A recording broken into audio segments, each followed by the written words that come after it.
Welcome to SB life style. ఈరోజు మా ఫ్రిడ్జ్ను home టూర్గా తీసుకున్నానండి. డబుల్ డోర్ ఫ్రిడ్జ్ తీసుకున్నాను. చాలా పెద్దగానే ఉంటుంది ఫ్రిడ్జ్.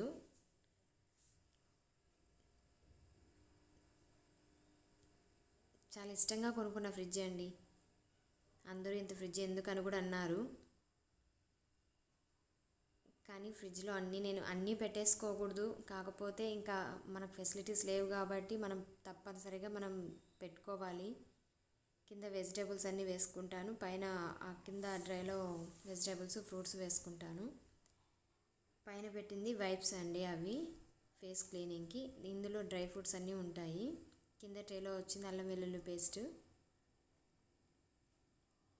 టమోటా కచప్ ఉంటుంది, చిల్లీ కచప్ ఉంది, వెనిగరు, సాస్ ఉంటుంది. నెక్స్ట్ డోర్లో నేను డిమార్ట్ నుంచి తెచ్చుకున్న ప్రొవిజన్స్ అన్నీ సర్దుకుంటాను. మెక్డొనాల్డ్స్ ఉంటాయి, పన్నీరు,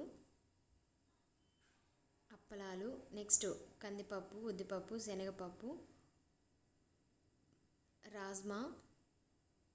ఇష్టంగా తింటాం మా ఇంట్లో, రాజ్మా ఎక్కువ తింటారు కాబట్టి ఒక్కొక్క ప్యాకెట్ అలాగే ప్యాకింగ్లోనే తెచ్చేసుకుంటాను.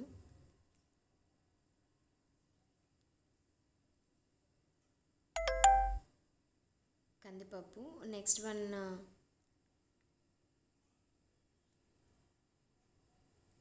ఇలా ఒక్కొక్క ట్రేలో ఒక్కొక్కటి సర్దేసుకున్నాను. నేను సర్దింది రైటా రాంగా కామెంట్ రూపంలో కూడా తెలియచేయండి. రాంగ్ అయితే నేను సర్చ్ చేసుకోగలుగుతాను. పులియోగరి ప్యాకెట్స్. కింద ట్రేలో ఎర్రకందిపప్పుతో కిచిడి చేసుకుంటే చాలా హెల్తీగా ఉంటుంది. మేము మోస్ట్లీ ఎర్రకందిపప్పు ఎక్కువ వాడతాను. చాట్ మసాలాస్ అన్నీ ఇక్కడ సర్దేసుకున్నాను.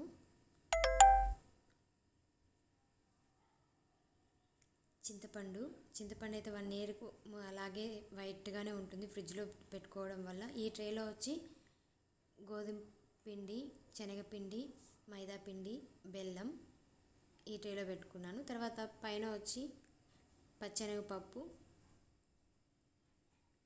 పచ్చి బఠానీ, కస్తూరి మెంతి, పెసరపప్పు, గోధుమలు అన్నీ ఈ విధంగా సర్దుకున్నానండి.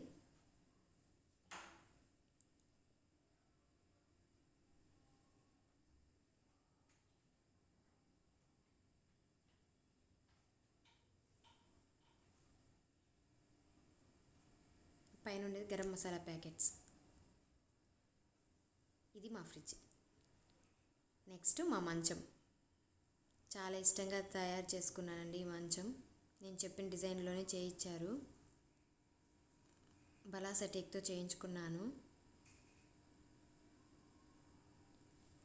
నాకు ఇంట్లో ఫర్నిచర్ అంతా ఇలా సొంతంగా మంచి టేక్తో చేయించుకోవాలి. ప్రతి ఫర్నిచర్ ఇలాగే చేయించుకోవాలనుకుంటాను. పైన డిజైన్ అలా పెట్టేసుకున్నానండి. కింద ఇలా పెట్టారు. ఈ డిజైన్ అంతా తిరుపతిలోనే చేయించుకున్నాను. మా మంచం, మా ఫ్రిడ్జ్ మీకు నచ్చినట్లయితే లైక్ చేయండి, షేర్ చేయండి,